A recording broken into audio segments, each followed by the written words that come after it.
আজকে হবে বাবা আর দাদা ভাইয়ের গল্প। চলো আমরা লিখি। কবি রবীন্দ্রনাথ। আমি এইটা বানিয়েছি কবি রাজন্যা। হ্যাঁ, কবি রাজন্যা। এইটা আমি বানিয়েছি।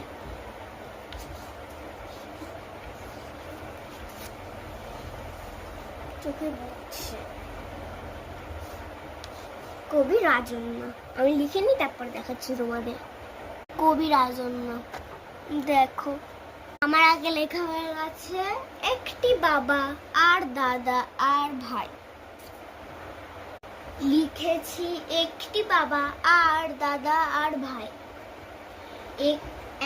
একদিন বাবা বললেন আমার জন্য, তার জন্যটা লিখে নি, আমি বললাম জন্য থেকে। জন্যে বললেন আমার জন্যে ভাত নিয়ে আসবি।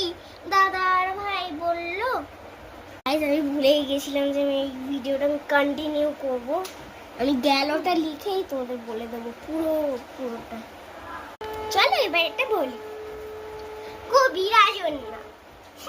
কবি রাজন্যা। কবি রাজন্যা।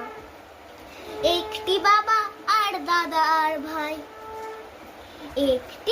একদিন বাবা বললেন আমার জন্য ভাত নিয়ে আসবি।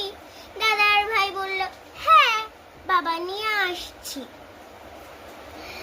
দাদা আর ভাই ঘর থেকে চলে গেল। যখনই দাদা আর ভাই ঘর থেকে চলে গেল তখনই বাবা অজ্ঞান হয়ে খাট থেকে পড়ে গেল। তখনই দাদা আর ভাই ছুটে বাবার কাছে চলে গেল। নমস্কার। পুরো দেখিয়ে দিচ্ছি, তোমরাও পড়তে পারো।